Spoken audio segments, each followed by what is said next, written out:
നീറി നീറി പുകഞ്ഞ് പശ്ചിമേഷ്യൻ സംഘർഷം അതിൻ്റെ മൂർധന്യാവസ്ഥയിൽ എത്തി നിൽക്കുകയാണ്. ഇറാനെ വളഞ്ഞെന്ന് അമേരിക്കൻ സേന അവകാശപ്പെടുകകൂടി ചെയ്തിട്ടുണ്ട്. അതീവ ഗുരുതര സാഹചര്യത്തിൽ ഇനിയുള്ള രാത്രികൾ എന്തും സംഭവിക്കാമെന്ന അവസ്ഥയിൽ എത്തി നിൽക്കുകയാണ്. പശ്ചിമേഷ്യൻ മേഖലയിലേക്കുള്ള നിരവധി വിമാന സർവീസുകൾ പ്രമുഖ അന്താരാഷ്ട്ര വിമാന കമ്പനികൾ ഇതോടെ റദ്ദാക്കുകയും ചെയ്തു. KLM, മുഫ്തൻസ, എയർ ഫ്രാൻസ് തുടങ്ങിയ പ്രമുഖ കമ്പനികളാണ് സുരക്ഷാ കാരണങ്ങളാൽ സർവീസുകൾ നിർത്തിവെക്കാൻ തീരുമാനിച്ചത്. മിസൈൽ, ഡ്രോൺ ആക്രമണ ഭീഷണികൾ നിലനിൽക്കുന്ന പശ്ചാത്തലത്തിൽ ഇസ്രായേൽ, ദുബായ്, റിയാദ്, ദമാം തുടങ്ങിയ പ്രധാന നഗരങ്ങളിലേക്കുള്ള യാത്രകൾക്ക് നിയന്ത്രണം ഏർപ്പെടുത്തിയതായി കമ്പനികൾ അറിയിച്ചു കഴിഞ്ഞു. ഇറാൻ്റെയും ഇറാഖിൻ്റെയും വ്യോമാതിർത്തികൾ ഒഴിവാക്കുമെന്ന് ഡച്ച് എയർലൈൻസായ KLM വ്യക്തമാക്കിയിട്ടുണ്ട്. എയർ ഫ്രാൻസ് ടെൽ-അവീവിലേക്കും ദുബായിലേക്കുമുള്ള സർവീസുകൾ താൽക്കാലികമായി നിർത്തിവെച്ചപ്പോൾ ഇസ്രായേലിലേക്കുള്ള പകൽ സമയ വിമാനങ്ങൾ മാത്രമാണ് ലുഫ്താൻസ നിലവിൽ അനുവദിക്കുന്നത്. യുണൈറ്റഡ് എയർലൈൻസ്, എയർ കാനഡ എന്നിവയും ടെൽ-അവീവ് സർവീസുകൾ റദ്ദാക്കിയിട്ടുണ്ട്. ഇറാന് നേരെ സൈനിക നടപടി ഉണ്ടായേക്കാമെന്ന US പ്രസിഡന്റ് ഡൊണാൾഡ് ട്രംപിൻ്റെ പ്രസ്താവനകളെ തുടർന്നാണ് ഈ പ്രതിസന്ധി രൂക്ഷമായത്.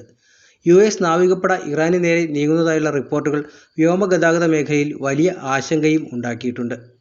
ഇറാനുമേൽ സമ്മർദ്ദം ചെലുത്തുന്നതിനും തങ്ങളുടെ തന്ത്രപരമായ താൽപ്പര്യങ്ങൾ സംരക്ഷിക്കുന്നതിനുമായി അമേരിക്ക നടത്തുന്ന നീക്കങ്ങൾ പശ്ചിമേഷ്യയെ വീണ്ടും ഒരു സംഘർഷഭരിതമായ സാഹചര്യത്തിലേക്കാണ് ഇപ്പോൾ എത്തിച്ചിരിക്കുന്നത്.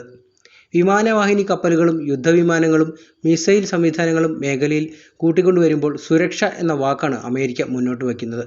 എന്നാൽ ഇതൊന്നും പുതിയ കഥയല്ല. ഇവിടെ സുരക്ഷയുടെ പേരിൽ സൈനിക ശക്തി വിന്യസിച്ച് പശ്ചിമേഷ്യൻ സമ്മർദ്ദം ചെലുത്തുന്ന അമേരിക്കയുടെ പഴയ തന്ത്രങ്ങൾ വീണ്ടും ആവർത്തിക്കപ്പെടുകയാണ്. ഇറാനെ ലക്ഷ്യം വെച്ചുള്ള ഈ നീക്കങ്ങൾ മേഖലയിലെ സമാധാനത്തിലേക്കാണോ അതോ കൂടുതൽ ആശങ്കകളിലേക്കാണോ നയിക്കുക എന്ന ചോദ്യം പ്രസക്തമാണ്. ബാഹ്യശക്തികളുടെ ഇത്തരം ഇടപെടലുകൾ ആർക്കു വേണ്ടിയാണെന്നും ഇതിൻ്റെ യഥാർത്ഥ വില നൽകേണ്ടി വരുന്നത് ആരാണെന്നും ലോകം തിരിച്ചറിഞ്ഞു കഴിഞ്ഞു.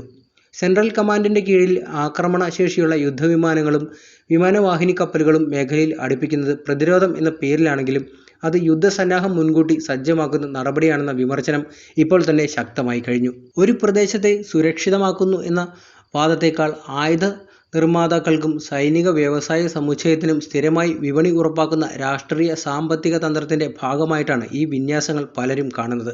ഇറാഖ്, അഫ്ഗാനിസ്ഥാൻ, ലിബിയ തുടങ്ങിയ രാജ്യങ്ങളുടെ അനുഭവങ്ങൾ തന്നെ ഇത് തെളിയിക്കുന്നുണ്ട്. വളരെ മികച്ച ആക്രമണശേഷിയുള്ള യുദ്ധവിമാനങ്ങളുടെ പടുകൂറ്റൻ ശേഖരം തന്നെ കപ്പലുകളിൽ ഇവർ എത്തിച്ചു എന്നാണ് ഇപ്പോൾ പറയപ്പെടുന്നത്. നിരീക്ഷണം എന്ന പേരിലാണ് അത് ഉപയോഗിക്കുന്നത് തന്നെ. അത് യഥാർത്ഥത്തിൽ ആക്രമണശേഷി മുൻകൂട്ടി സജ്ജമാക്കുന്ന നടപടിയായാണ് വിലയിരുത്തപ്പെടുന്നത്. ഇത്തരം നീക്കങ്ങൾ ഇറാനെ മാത്രമല്ല മുഴുവൻ മേഖലയെയും ഒരു അനിശ്ചിതത്വത്തിലേക്ക് തള്ളിവിടുന്ന ഒന്നാണെന്ന് ഒരു വിഭാഗം ആളുകൾ ആരോപിക്കുന്നുണ്ട്.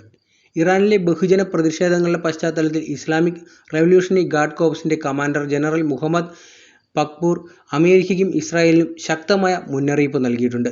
ഖമേനിയെ ലക്ഷ്യമിട്ടോ ഇറാനെ പുതിയ സൈനിക നടപടികളിലേക്കോ നീങ്ങിയാൽ അതിന് കൂടുതൽ വേദനാജനകവും ഖേദകരവുമായ പ്രത്യാഘാതങ്ങൾ നേരിടേണ്ടിവന്നുവെന്ന് അദ്ദേഹം മുന്നറിയിപ്പ് പറഞ്ഞിട്ടുണ്ട്. അതേസമയം പരമോന്നത നേതാവ് അയത്തുള്ള അലി ഖമേനി നേതൃത്വം നൽകുന്ന ഭരണകൂടം കടുത്ത വെല്ലുവിളികൾ നേരിടുന്നുവെന്നാണ് അമേരിക്ക ആരോപിക്കുന്നത്. അമേരിക്കൻ പ്രസിഡന്റ് ഡൊണാൾഡ് ട്രംപ് ദാവോസിൽ നടത്തിയ പ്രസംഗത്തിൽ ഇറാൻ ആണവായുധം കൈവശപ്പെടുത്തുന്നത് അനുവദിക്കില്ലെന്ന് ആവർത്തിക്കുകയുണ്ടായി. ഇറാൻ സംസാരിക്കാൻ ആഗ്രഹിക്കുന്നു, നമ്മൾ സംസാരിക്കും എന്ന വാക്കുകൾ നയതന്ത്രത്തിന് ഒരു ചെറിയ ഇടം ഇപ്പോഴും നിലനിൽക്കുന്നുവെന്ന് സൂചിപ്പിക്കുമെങ്കിലും ഖമേനിയെ ലക്ഷ്യമിട്ടുള്ള ഏതൊരു ആക്രമണത്തിനും ഭൂമുഖത്തു നിന്ന് തുടച്ചു നീക്കാൻ എന്ന ഭാഷയിൽ ഭീഷണി മുഴക്കിയത് സംഭാഷണത്തിൻ്റെ ആത്മാവിനെ തന്നെ ദുർബലപ്പെടുത്തുകയും ചെയ്തു കഴിഞ്ഞു. മാത്രമല്ല, ഒരു വശത്ത് സമാധാനത്തെക്കുറിച്ച് സംസാരിക്കുകയും മറുവശത്ത് യുദ്ധഭീഷണി മുഴക്കുകയും ചെയ്യുന്ന ഈ രീതി അമേരിക്കയുടെ വിരോധാഭാസമായ നയതന്ത്രമാണെന്ന് വിലയിരുത്തപ്പെട്ടുവരുന്നുണ്ട്. ഇറാനിലെ ആഭ്യന്തര പ്രതിഷേധങ്ങൾ ഡിസംബർ അവസാനം ആരംഭിച്ച് 2 ആഴ്ചയ്ക്കിടെ ശക്തമായ അടിച്ചമർത്തലുകൾക്ക് വഴിമാറിയിട്ടുണ്ട്. ഇവിടെയാണ് അമേരിക്കൻ നിലപാടിലെ ഇരട്ടത്താപ്പ് വ്യക്തമായി പുറത്തു വരുന്നത്. മനുഷ്യാവകാശങ്ങളുടെ പേരിൽ ഇറാനെ മാത്രം ലക്ഷ്യമിടുന്ന അമേരിക്ക ലോകത്തിൻ്റെ പല ഭാഗങ്ങളിലും പിന്തുണച്ച ഭരണകൂടങ്ങൾ നടത്തിയ ഗുരുതര ലംഘനങ്ങൾക്ക് മുന്നിൽ മൗനം പാലിക്കുകയാണ്. മനുഷ്യാവകാശങ്ങൾ പലപ്പോഴും ഒരു രാഷ്ട്രീയ ആയുധമാക്കി മാറുന്നതാണ് അമേരിക്കയുടെ സമീപനം. ഇറാൻ ആവർത്തിച്ച് വ്യക്തമാക്കുന്ന നിലപാട് വ്യക്തമാണ്, സുതാര്യമാണ്. ഞങ്ങൾ ആക്രമണകാരികളല്ല, മറിച്ച് നേരിട്ട് ആക്രമണമുണ്ടായാൽ മാത്രമേ പ്രതികരിക്കൂ എന്നും സ്വന്തം പരമാധികാരവും സുരക്ഷയും സംരക്ഷിക്കാനുള്ള അവകാശം മാത്രമാണ് രാജ്യം മുന്നോട്ട് വയ്ക്കുന്നത് എന്നുമാണ് പറയപ്പെടുന്നത്. ഓസ്ട്രിയ, കാനഡ, അമേരിക്ക തുടങ്ങിയ രാജ്യങ്ങൾ ഇറാൻ റവല്യൂഷണറി ഗാർഡ് കോർപ്സിനെ തീവ്രവാദ സംഘടനയായി പ്രഖ്യാപിച്ചിട്ട് പോലും അവർ 10 മടങ്ങ് ശക്തിയോടെയാണ് മുന്നോട്ട് വന്നിരിക്കുന്നത്. യൂറോപ്പിലും സമാന നീക്കങ്ങൾ ആവർത്തിക്കപ്പെടുകയും ചെയ്യുന്നുണ്ട്. അപ്പോഴും ഒരു ചോദ്യം ഉയരുന്നുണ്ട്. ഒരു രാഷ്ട്രത്തിൻ്റെ സൈന്യം എങ്ങനെ തീവ്രവാദ സംഘടനയായി മാറും? അത് വ്യക്തമായ അമേരിക്കയുടെ താൽപര്യം കൊണ്ട് മാത്രം മുദ്ര ചാർത്തപ്പെട്ട ഒന്നാണെന്ന് ലോകം മുഴുവൻ തിരിച്ചറിഞ്ഞു കഴിഞ്ഞു. ഇസ്രായേലിൻ്റെ സുരക്ഷ എന്ന വാദം ആവർത്തിച്ച് ഉയർത്തിക്കാട്ടുന്ന അമേരിക്കൻ നിലപാടിനെ ചരിത്രം ചോദ്യം ചെയ്യപ്പെടുക ചെയ്യുന്നുണ്ട്. പ്രതിരോധം എന്ന പേരിൽ നടത്തിയ സൈനിക ഇടപെടലുകൾ പശ്ചിമേഷ്യയ്ക്ക് നൽകിയത് സ്ഥിരതയല്ല, മറിച്ച് കൂടുതൽ അസ്ഥിരതയും ദീർഘകാല യുദ്ധങ്ങളുമാണ്. കൂടുതൽ വിമാനവാഹിനി കപ്പലുകളോ യുദ്ധവിമാനങ്ങളോ അല്ല, മറിച്ച് കൂടുതൽ സംഭാഷണവും പരസ്പര ബഹുമാനവും ആവശ്യമാണെന്ന് ഇറാൻ ആവർത്തിച്ച് വ്യക്തമാക്കിയിട്ടുണ്ട്. എങ്കിലും ഇത്തരം നീക്കങ്ങൾക്കെതിരെ ശക്തമായ നീക്കം ഇപ്പോൾ ഇറാനും ആരംഭിച്ചു കഴിഞ്ഞു. സഖ്യകക്ഷികളുടെ സഹകരണത്തോടെ ഇറാൻ്റെ വിവിധ മേഖലകളിൽ കടുത്ത ആയുധങ്ങൾ തന്നെ രംഗത്തിറക്കി ഇറാൻ കാത്തിരിക്കുകയാണ് എന്നാണ് പുതിയ വാർത്തകൾ. മാത്രമല്ല, ഖത്തറിലെ വിഖ്യാതമായ അൽ ഉദൈദ് എയർബേസിൽ ഇപ്പോൾ നടക്കുന്നത് അസാധാരണമായ ഒരു സംഭവമാണ്. അമേരിക്കയുടെ കരുത്തരായ ടാങ്കർ വിമാനങ്ങളുടെ വൻനിര അവിടെ വീണ്ടും എത്തിച്ചേർന്നിരിക്കുന്നു എന്നാണ് ഏറ്റവും പുതിയ വാർത്തകൾ പറയപ്പെടുന്നത്. ഓരോ നിമിഷവും ആകാശത്തേക്ക് കുതിച്ചുയരുന്ന ഈ വിമാനങ്ങൾ ഇറാൻ്റെ സൈനിക കേന്ദ്രങ്ങളെ ലക്ഷ്യം വെച്ചുള്ള ഒരു വലിയ കൊടുങ്കാറ്റായി മുന്നോടിയാണോ എന്ന സംശയവും ഉയരുന്നുണ്ട്. ഇത് വെറും ഒരു പ്രതിരോധമാണോ, അതോ പശ്ചിമേഷ്യയുടെ ഭൂപടം മാറ്റിവരയ്ക്കാൻ പോകുന്ന ഒരു മഹായുദ്ധത്തിൻ്റെ തുടക്കമാണോ എന്നുള്ള സംശയവും ഉയർന്നു കഴിഞ്ഞു.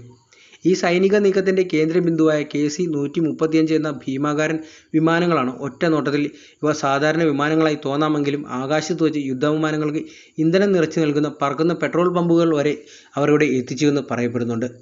അമേരിക്കയുടെ കരുത്തരായ F-15, F-16 അത്യാധുനിക വിമാനങ്ങളും സ്റ്റെൽത്ത് വിമാനങ്ങളും ഇവിടെ എത്തിച്ചു എന്നുള്ള വാർത്തകൾ പുറത്തു വന്നതിന് പിന്നാലെ റഷ്യയും ഉത്തര കൊറിയയും ചൈനയും അവരുടെ നിലപാടുകൾ ശക്തമാക്കി രംഗത്ത് വന്നിട്ടുണ്ട്. ഇറാന് നേർക്ക് ഏതു തരത്തിലുള്ള ആക്രമണമുണ്ടായാലും ശക്തിയായി പ്രതികരിക്കും എന്ന മുന്നറിയിപ്പാണ് ഇറാനും മറ്റു രാഷ്ട്രങ്ങളും നൽകിയിരിക്കുന്നത്. നിലവിലെ സാഹചര്യത്തിൽ അമേരിക്ക 3 പ്രധാന തന്ത്രങ്ങൾ പയറ്റുന്നുണ്ട്. മേഖലയിലെ അമേരിക്കൻ സൈനിക കേന്ദ്രങ്ങൾക്ക് നേരെ ഇറാൻ്റെ ഭാഗത്തു നിന്നുള്ള ഡ്രോൺ, മിസൈൽ ആക്രമണങ്ങളെ തത്സമയം നേരിടാൻ പട്രോളിംഗ് നടത്തുന്ന വിമാനങ്ങൾക്ക് കൂടുതൽ കരുത്താർജിച്ചിരിക്കുകയാണ് അവർ. എങ്കിലും വിട്ടുകൊടുക്കാത്ത ഇറാൻ കൂടുതൽ മിസൈലുകൾ ഉപയോഗിച്ച് ഈ താവളങ്ങളെല്ലാം വളഞ്ഞിരിക്കുകയും ചെയ്യുന്നുണ്ട്. അമേരിക്കയുടെ ഭാഗത്തു നിന്ന് ഇത്ര വലിയൊരു സന്നാഹം സജീവമാകുമ്പോൾ ഇറാൻ ഭീതിയിലാണെന്ന് കരുതുന്നവർക്ക് തെറ്റിപ്പോയിട്ടുണ്ട്. അമേരിക്ക ഓരോ നീക്കവും ലോകത്തെ കാണിച്ചുകൊണ്ട് നടത്തുമ്പോൾ ഇറാൻ തങ്ങളുടെ പ്രതിരോധ സംവിധാനങ്ങൾ അതീവ രഹസ്യമായി ശക്തമാക്കിക്കൊണ്ടിരിക്കുകയാണ്. പശ്ചിമേഷ്യയിൽ ഒരു ചെറിയ പിഴവ് പോലും വലിയൊരു യുദ്ധത്തിന് കാരണമായേക്കാം എന്ന ബോധ്യം ഇരുപക്ഷത്തിനുമുണ്ട്. എങ്കിലും അമേരിക്കയുടെ ആകാശത്തിന് മുന്നിൽ തലകുനിക്കാൻ ഇറാൻ തയ്യാറല്ല. ഓരോ അമേരിക്കൻ നീക്കത്തെയും നിഴൽ പോലെ പിന്തുടരുന്ന ഇറാൻ്റെ മിസൈൽ യൂണിറ്റുകൾ തങ്ങളുടെ ഭൂഗർഭ താവളങ്ങളിൽ സജ്ജമായി കഴിഞ്ഞു. അമേരിക്ക ലോകത്തിനു മുന്നിൽ ആയുധബലം പ്രദർശിപ്പിക്കുമ്പോൾ ഇറാൻ നിശബ്ദത പാലിക്കുന്നത് അവരുടെ വ്യക്തമായ ദിശാബോധം ഒന്നുകൊണ്ട് മാത്രമാണ്.